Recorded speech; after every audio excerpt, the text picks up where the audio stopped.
and speeding.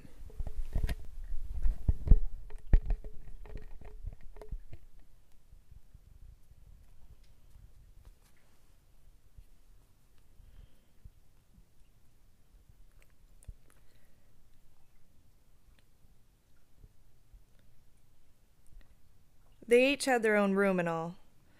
They were both around 70 years old, or even more than that.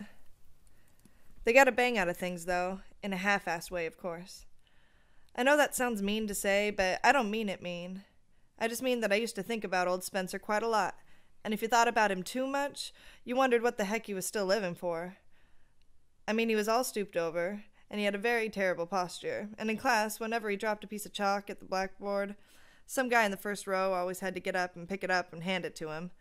That's awful, in my opinion. But if you thought about him just enough and not too much, you could figure it out that he wasn't doing too bad for himself. For instance, one Sunday, when some other guys and I were over there for hot chocolate, he showed us this old beat-up Navajo blanket that he and Mrs. Spencer bought off some old Indian in Yellowstone Park. You could tell old Spencer got a big bang out of buying it. That's what I mean. You take somebody old as hell, like old Spencer, and they can get a big bang out of buying a blanket. His door was open, but I sort of knocked on it anyway, just to be polite and all. I could see where he was sitting. He was sitting in a big leather chair, all wrapped up in that blanket I just told you about. He looked over at me when I knocked. "Who's that?" he yelled. "Caulfield? Come in, boy." He was always yelling, outside class. It got on your nerves sometimes. The minute I went in, I was sort of sorry I'd come. He was reading the Atlantic Monthly, and there were pills and medicine all over the place, and everything smelled like Vicks nose drops. It was pretty depressing. I'm not too crazy about sick people anyway. What made it even more depressing, old Spencer had on this very sad, ratty old bathrobe that he was probably born in or something. I don't much like to see old guys in their pajamas and bathrobes anyway. Their bumpy old chests are always showing, and their legs. Old guys' legs at beaches and places always look so white and unhairy. "Hello, sir," I said. "I got your note. Thanks a lot." He'd written me this note asking me to stop by and say goodbye before vacation started, on account of I wasn't coming back. "You didn't have to do that. I'd have come over to say goodbye anyway." "Have a seat there, boy," old Spencer said. He meant the bed. I sat down on it. "How's your grip, sir?" "My boy, if I felt any better, I'd have to send for the doctor," old Spencer said. That knocked him out. He started chuckling like a madman. Then he finally straightened himself out and said, "Why aren't you down at the game? I thought this was the day of the big game." "It is. I was. Only I just got back from New York with the fencing team," I said. Boy, his bed was like a rock. He started getting serious as hell. I knew he would. "So you're leaving us, eh?" he said. "Yes, sir. I guess I am." He started going into this nodding routine. You never saw anybody nod as much in your life as much as old Spencer did. You never knew if he was nodding a lot because he was thinking it all, or just because he was a nice old guy that didn't know his ass from his elbow. What did Dr. Thurmer say to you, boy? I understand you had quite a little chat." "Yes, we did. We really did. I was in his office for around 2 hours, I guess." "What'd he say to you?" "Oh, well, about life being a game and all, and how you should play it according to the rules. He was pretty nice about it. I mean, he didn't hit the ceiling or anything. He just kept talking about life being a game and all, you know." "Life is a game, boy. Life is a game that one plays according to the rules." "Yes, sir. I know it is. I know it." "Game, my ass. Some game. If you get on the side where all the hot shots are, then it's a game, all right. I'll admit that. But if you get on the other side, where there aren't any hot shots, then what's a game about it? Nothing. No game."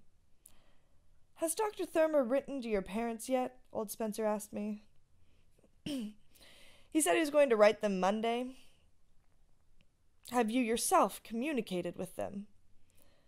"No, sir. I haven't communicated with them because I'll probably see them Wednesday night when I get home." "And how do you think they'll take the news?" Well, they'll be pretty irritated about it, I said. They really will. This is about the fourth school I've gone to. I shook my head. I shake my head quite a lot. Boy, I said. I also say boy quite a lot. Partly because I have a lousy vocabulary, and partly because I act quite young for my age sometimes. I was 16 then, and I'm 17 now, and sometimes I act like I'm about 13. It's really ironical because I'm 6'2.5" and I have gray hair. I really do. The one side of my head, the right side, is full of millions of gray hairs. I've had them ever since I was a kid. Yet I still act sometimes like I'm only about 12. Everybody says that, especially my father. It's partly true, too, but it isn't all true. People always think something's all true. I don't give a damn, except that I get bored sometimes when people tell me to act my age. Sometimes I act a lot older than I am. I really do. But people never notice it. People never notice anything. Old Spencer started nodding again. He also started picking his nose. He made out like he was only pinching it, but he was really getting the old thumb right in there. I guess he thought it was all right to do because it was only me and him in the room. I didn't care, except that it's pretty disgusting to watch somebody pick their nose. Then he said, I had the privilege of meeting your mother and dad when they were here, when they had their little chat with Dr. Thurmer some weeks ago. They're grand people. Yes, they are. They're very nice. Grand. There's a word I really hate. It's a phony. I could puke every time I hear it. Then, all of a sudden, old Spencer looked like he had something very good, something sharp as a tack, to say to me. He sat up more in his chair and sort of moved around. It was a false alarm, though. All I did was lift the Atlantic Monthly off his lap and try to chuck it on the bed next to me. He missed. It was only about 2 inches away, but he missed anyway. I got up and picked it up and put it down on the bed. All of a sudden, then, I wanted to get the hell out of the room. I could feel a terrific lecture coming on. I didn't mind the idea so much, but I didn't feel like being lectured to and smell Vic's nose drops and look at old Spencer in his pajamas and bathrobe all at the same time. I really didn't. It started all right. What's the matter with you, boy? Old Spencer said. He said it pretty tough, too, for him. How many subjects did you carry this term? 5, sir. 5. And how many are you failing in? 4. I moved my ass a little bit on the bed. It was the hardest bed I'd ever sat on. I passed English all right, I said, because I had all that Beowulf and Lord Randall my son stuff when I was at Wooten School. I mean, I didn't have to do any work in English at all, hardly, except write compositions once in a while. He wasn't even listening. He hardly ever listened to you when you said something. I flunked you in history because you knew absolutely nothing. I know that, sir. Boy, I know it. You couldn't help it. Absolutely nothing, he said over again. That's something that drives me crazy. When people say something twice that way, after you admit it the first time, then he said it 3 times. But absolutely nothing. I doubt very much if you opened your textbook even once the whole term. Did you? Tell the truth, boy. Well, I sort of glanced through it a couple of times, I told him. I didn't want to hurt his feelings. He was mad about history. You glanced through it, eh? He said, very sarcastic. Your, exam paper is over there on top of my chiffonier. On top of the pile. Bring it here, please. It was a very dirty trick, but I went over and brought it over to him. I didn't have any alternative or anything. Then I sat down on his cement bed again. Boy, you can't imagine how sorry I was getting that I'd stopped by to say goodbye to him. He started handling my paper like it was a turd or something. We studied the Egyptians from November 4th to December 2nd, he said. You chose to write about them for the optional essay question. Would you care to hear what you had to say? No, sir, not very much, I said. He read it anyway, though. You can't stop a teacher when they want to do something. They just do it. The Egyptians were an ancient race of Caucasians residing in one of the northern sections of Africa. The latter, as we all know, is the largest continent in the eastern hemisphere. I had to sit there and listen to that crap. It certainly was a dirty trick. The Egyptians are extremely interesting to us today for various reasons. Modern science would still like to know what the secret ingredients were that the Egyptians used when they wrapped up dead people so that their faces would not rot for innumerable centuries. This interesting riddle is still quite a challenge to modern scientists in the 20th century. He stopped reading and put my paper down. I was beginning to sort of hate him. Your essay, shall we say, ends there. He said this in a very sarcastic voice. You wouldn't think such an old guy would be so sarcastic and all. However, you dropped me a little note at the bottom of the page, he said. I know I did, I said. I said it very fast because I wanted to stop him before he started reading that out loud, but you couldn't stop him. He was hot as a firecracker. Dear Mr. Spencer, he read out loud. That is all I know about the Egyptians. I can't seem to get very interested in them, although your lectures are very interesting. It is all right with me if you flunk me, though, as I am flunking everything else except English anyway. Respectfully yours, Holden Caulfield. He put my goddamn paper down then and looked at me like he'd just beaten the hell out of me in ping pong or something. I don't think I'll ever forgive him for reading me that crap out loud. I wouldn't have read it out loud to him if he'd written it. I really wouldn't. In the first place, I'd only written that damn note so that he wouldn't feel too bad about flunking me. Do you blame me for flunking you, boy? He said. No, sir, I certainly don't, I said. I wish to hell he'd stop calling me boy all the time. He tried checking my exam paper on the bed when he was through with it, only he missed again, naturally. I had to get up and pick it up and put it on top of the Atlantic Monthly. It's boring to do that every 2 minutes. What would you have done in my place? He said. Tell the truth, boy.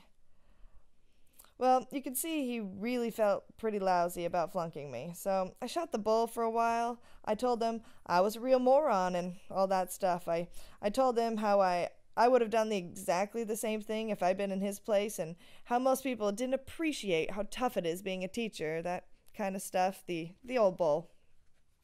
The funny thing is, though, I was sort of thinking of something else while I shot the bull. I live in New York, and I was thinking about the lagoon in Central Park, down near Central Park South. I was wondering if it would be frozen over when I got home, and if it was, where did the ducks go? I was wondering where the ducks went when the lagoon got all icy and frozen over. I wondered if some guy came in a truck and took them away to the zoo or something, or if they just flew away. I'm lucky, though. I mean, I could shoot the old bull to old Spencer and think about those ducks at the same time. It's funny. You don't have to think too hard when you talk to a teacher. All of a sudden, though, he interrupted me while I was shooting the bull. He was always interrupting you. How do you feel about all this, boy? I'd be very interested to know. Very interested. You mean about my flunking out of Pensy and all? I said. I sort of wished he'd cover up his bumpy chest. It wasn't such a beautiful view. If I'm not mistaken, I believe you also had some difficulty at the Wooten School and at Elkton Hills. He didn't say it just sarcastic, but sort of nasty, too. I didn't have too much difficulty at Elkton Hills, I told him. I didn't exactly flunk out or anything. I just quit, sort of. Why, may I ask? Why? Oh, well, it's a long story, sir. I mean, it's pretty complicated. I didn't feel like going into the whole thing with him. He wouldn't have understood it anyway. It wasn't up his alley and all. One of the biggest reasons I left Elkton Hills was because I was surrounded by phonies. That's all. They were coming in the goddamn window. For instance, they had this headmaster, Mr. Haas, that was one of the phoniest bastards I ever met in my life. 10 times worse than old Thermer. On Sundays, for instance, old Haas went around shaking hands with everybody's parents when they drove up to school. He'd be charming as hell and all, except if some boy had little old funny-looking parents. You should have seen the way he did with my roommate's parents. I mean, if a boy's mother was sort of fat or corny-looking or something, and if somebody's father was one of those guys that wear those suits with the big shoulders and corny black and white shoes, then old Haas would just shake hands with them and give them a phony smile, and then he'd go talk for maybe a half hour with somebody else's parents. I can't stand that stuff. It drives me crazy. It makes me depressed. I go crazy. I hated that goddamn Elkton Hills. Old Spencer asked me something. Old Spencer asked me something then, but I didn't hear him. I was thinking about old Haas. What, sir? I said. Do you have any particular qualms about leaving Pensy? Oh, I have quite a few qualms, all right. Sure, but not too many. Not yet, anyway. I guess it hasn't really hit me yet. It takes things a while to hit me, and I'm doing right. All I'm doing right now is thinking about going home Wednesday. I'm a moron. Do you feel absolutely no concern for your future, boy? Oh, I feel some concern for my future, all right. Sure I do. I thought about it for a minute. But not too much, I guess. Not too much, I guess. You will, old Spencer said. You will, boy. You will when it's too late. I didn't like hearing him say that. It made me sound dead or something. It was very depressing. I guess I will, I said. I'd like to put some sense into that head of yours, boy. I'm trying to help you. I'm trying to help you if I can. He really was, too. I could see that. But it was just that we were too much on opposite sides of the pole, that's all. I know you are, sir, I said. Thanks a lot. No kidding. I appreciate it. I really do. I got up from the bed then. Boy, I couldn't have sat there another 10 minutes to save my life. The thing is, though, I have to get going now. I have quite a bit of equipment at the gym I have to get to take home with me. I really do.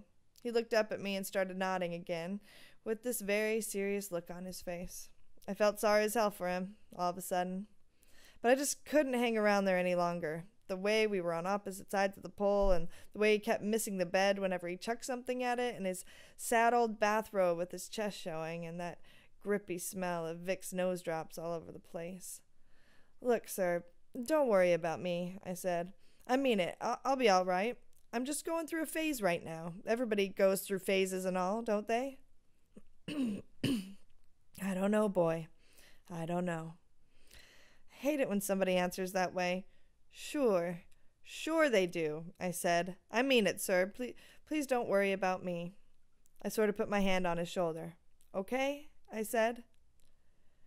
Wouldn't you like a cup of hot chocolate before you go? Mrs. Spencer would be. I really would, but the thing is, I have to get going. I have to go right to the gym. Thanks, though. Thanks a lot, sir. Then we shook hands, and all that crap. It made me feel sad as hell, though. I'll drop you a line, sir. Take care of your grip now. Goodbye, boy. After I shut the door and started back to the living room, he yelled something at me, but I couldn't exactly hear him. I'm pretty sure he yelled, "Good luck," at me. I hope not. I hope to hell not. I'd never yell good luck at anybody.